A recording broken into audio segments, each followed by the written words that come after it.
Hello guys, what's going on? Glad to see you back for another lesson, another acting lesson with Tristan. Very nice, very happy to be here. Real quick, if this is your first time watching, my name is Tristan. I'm gonna be your acting teacher today. We're just gonna take a quick acting break, get you up on your feet, get the blood flowing. I hope everything's going well. I hope, again, the quarantine is, you're keeping calm, you're keeping healthy, you're having lots of fun. So yeah, we'll jump right into it as usual. So if you happen to watch any of my past videos, we've been talking a lot about heroes versus villains. We did a little bit of clowning, a little bit of miming. We started our miming last week, and today we're just going to do a continuation. We're going to continue going in that direction, getting you guys up to mime standards, so to speak.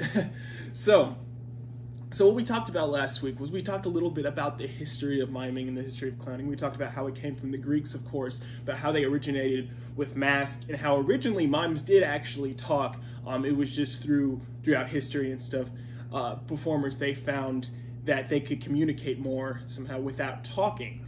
And so it's rather just a lot of focus on the body, which is what we're going to be focusing on today. So just like we talked about with the heroes and villains, you can pick, I guess, two sides of the coin to really explore your mime. So when we were acting originally, if you were in the side of a hero, you were obviously going to stand and you were going to be a lot more of a hero, versus if you were a villain, you were going to be like a lot more bad, a lot more, you might stand in a particular way, as like, oh wow, that's kind of creepy, that's kind of scary, something along those lines, right? Well, we're gonna do the same thing with mimings, but this time we're gonna take, instead of hero and villain, we're gonna take sad and happy. So we would start with, let's see here, if we were to have a happy mime, we're gonna think, let's brainstorm a bit, what are some things that a mime might do in the respect of happiness? So what is something that somebody might do in the respect of happiness? I don't know, play the piano, picking flowers. That's a happy activity. We're trying to look for happy activities here. Last week we petted a dog. We went for a walk. We had the whole dog, and the dog got really crazy and stuff. That was a happy activity. Baking a cake. I love baking, so that's really fun. Plus you get to eat something sweet after. It's just all around a good time, right? And then let's think about some sad things. And the cool thing is, while I was preparing this lesson for you guys, I discovered you can do either happy things or sad things, and they can also be sad, if that makes sense. So basically, let's look at all the examples I just gave. For instance, baking a cake. You could bake a cake sadly. You don't necessarily have to do it in a happy manner. You could even sadly walk your dog. You can sadly pick flowers. It's just all about how you as the performer are portraying your character, which is the mime in this situation. So let's get you up on your feet, and let's go ahead. I'll give you guys some examples per usual, and then afterwards, after the video, if you want to keep going in your areas like, oh, I discovered my mime does this, then keep at it. But just go ahead, and if you want to start, we're going to start with the sad mime today, because we did a lot of happy activities yesterday. So we'll start sad. So again, going over what we did in the first lesson, let's start with our face. So if you're sad, you're not going to be smiling, right? No, you're going to be kind of morose, you know? You're going to be kind of bummed out. Things are kind of bad, so your mouth might go down like this, and you might make your eyes real sad, like almost like a puppy dog. You know, puppy dog eyes, just everything's just really, really sad, right? Okay, so we have our face. Let's move on to our body. So if you want to stand up, you can keep sitting. I'm going to stand up. Move the stool out of the way. So we have our sad face, right? And now let's do our sad body. So a sad body, you wouldn't necessarily be standing upright, right? No, you might be, your shoulders are going to hang a little bit, and you might not care about them too much, and you might have a curve to your back because you got bad posture because you just don't care, and you're just looking around real sadly. You might take a few steps, maybe have a hand in your pocket, two hands. Oh, I'm just so sad. You might give in a really deep sigh of sadness. You know how people do when they get really sad and they're just, wipe a tear or two. Remember, because you're a mime, you don't necessarily have to have props. So anything, as long as you use your imagination and you show it, you can use. So you might pull out a handkerchief, unfold it, blow your nose. Maybe you can wipe it on yourself a little bit. Shove that back in your pocket there. And you're just so sad. So sad. Oh, goodness gracious. Oh, goodness me. So sad. Okay, so then let's take one of the examples we had from before. Let's take picking flowers. So you're going to sadly pick flowers. So let's imagine, I'm going to imagine that I have a path. And I'm walking along sadly. I'm like, oh, flowers, that's great. Get an idea. Well, maybe I'll pick the flowers. I'm going to pick the flowers. And you can keep being sad. Remember, as long as you make a strong choice in the happy or sad, just stay with that. So again, I pick sad. So I'm going to go ahead and pick these flowers sadly. So,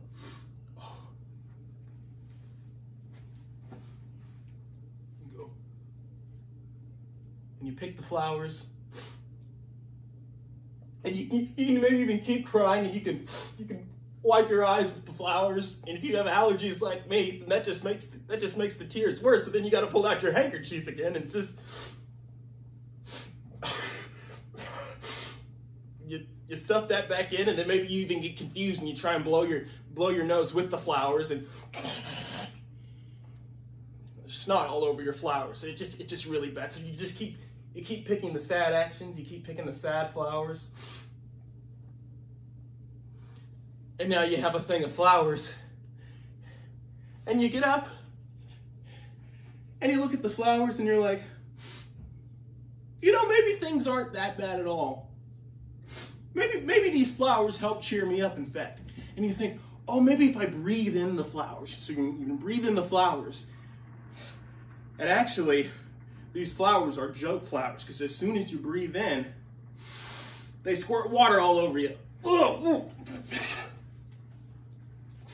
And now you're drenched, you're soaked wet.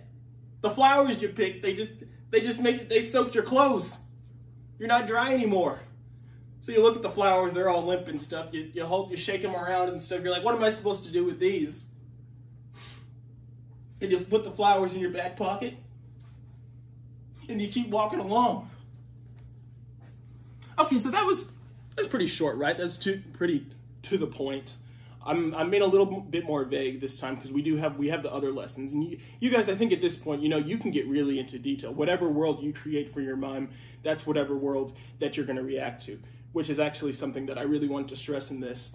At this point, acting is reacting. That's a big rule in theater. That's a big rule in acting. If you can do anything and you're on stage or you're performing, you react. That is what acting is. Acting is reacting. That's the big takeaway for this lesson. One more time, acting is reacting.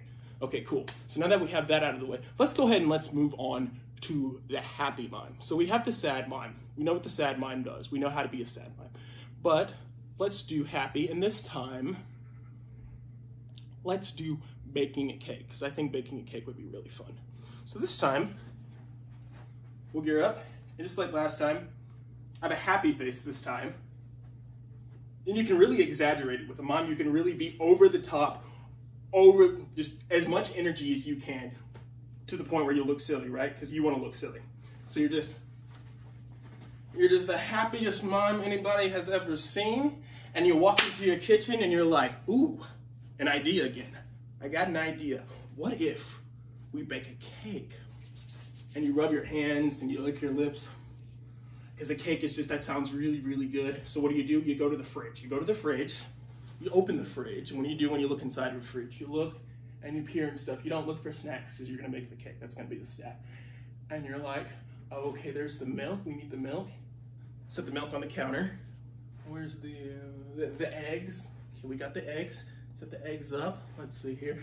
And that's all about we need from the fridge. So you go ahead and you shut the fridge, and then you're like, I need some flour, and I need some sugar, and I need some frosting, right? So then you go to the cupboard and you're like, oh, the frosting's the best part. And you go and you open it and you're like, ah, there's the frosting. You pull out the frosting, and you know what? Nobody's looking. Why don't you go ahead and sneak a taste of that frosting? Peel off the top, get a nice finger in. Oh my goodness, it's chocolate frosting. It's chocolate. so good, so good. You know what? I need one more. I need one more taste of frosting. And you're just gonna maybe look around again, make sure no one's.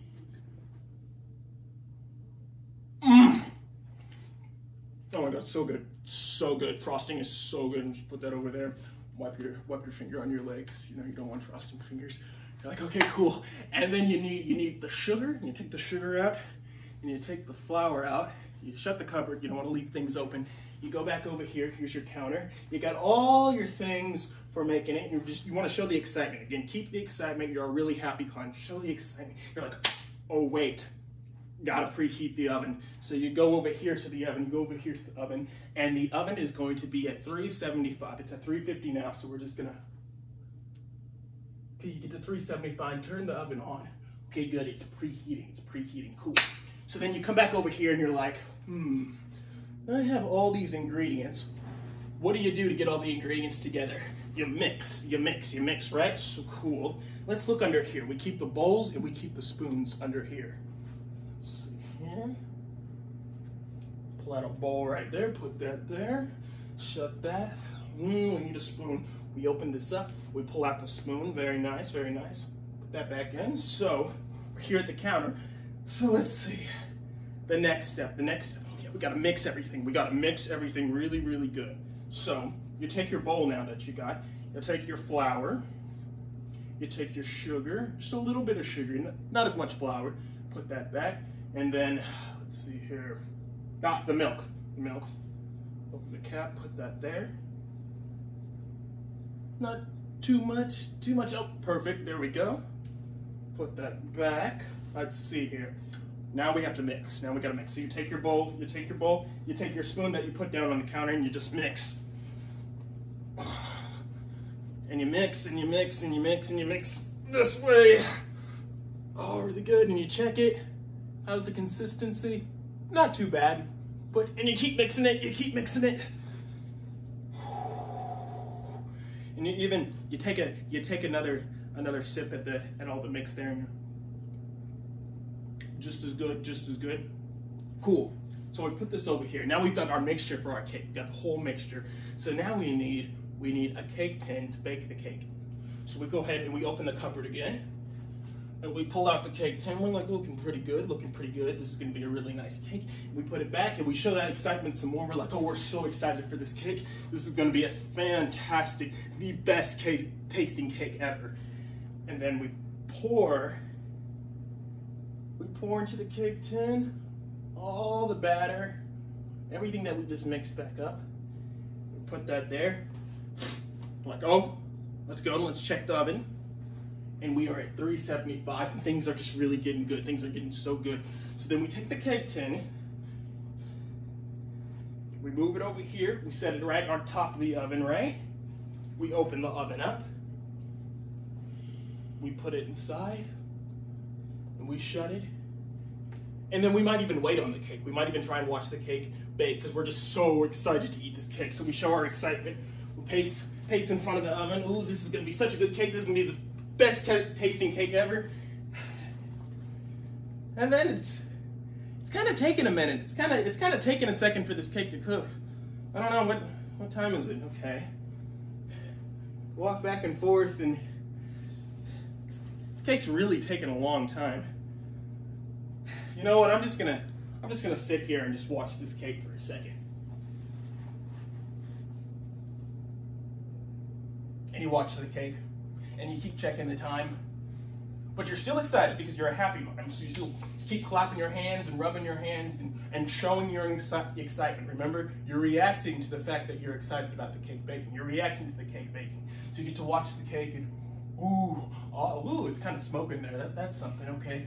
Ooh, this is gonna be so good, it's gonna be so good. And then, ding, it's ready. So you get up, and you open it, and you put your hand right in, and you burn yourself. Oh my goodness, you burned yourself. You were just so excited, but that's okay, okay. Ooh, let's open the cupboard and let's bring out an oven mitt. You take your oven mitt, and you're like, oh, that's good. Don't forget to shut the oven. Put that right there, and that cake looks so good. That cake looks excellent. That is the best tasting cake in the world, I know for a fact.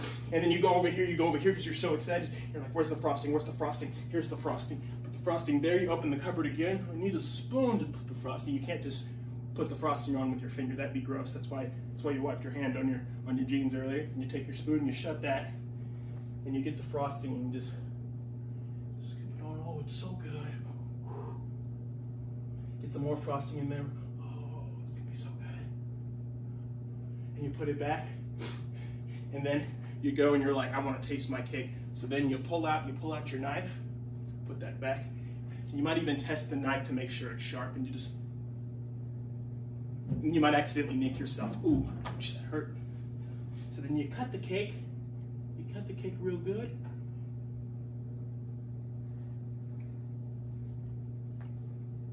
That's some good cake. I can really bake. That's some excellent cake. Wow. Well, instead of acting, I should really be a baker, because that's some great cake right there. So that was it, right? That was it. We went through happy, we went through sad, we showed all the details. We reacted to the details. Remember, just for the third time, one more time, acting is reacting. We reacted to all the details this time.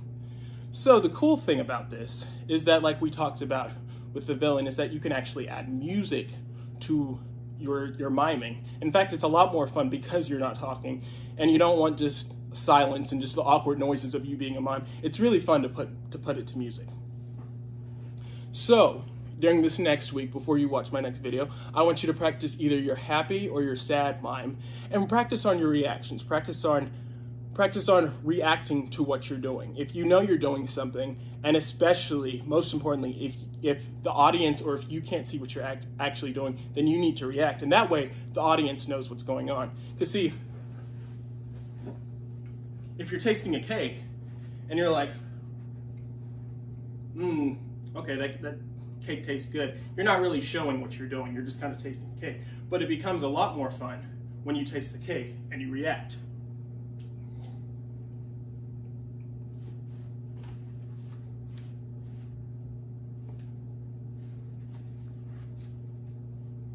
See, that time I reacted and it was a lot more fun, and you guys knew for a fact, oh, this time he's eating the cake, and we know for a fact that the cake tastes good because he just showed us by reacting, by pointing to it and smiling and everything in my face and my body, that wow, this cake is really, really good. So again, guys, thanks for watching Acting Time with Tristan. I'm really glad you got to take a break and get on your feet, use your mind, maybe your voice, maybe not your voice.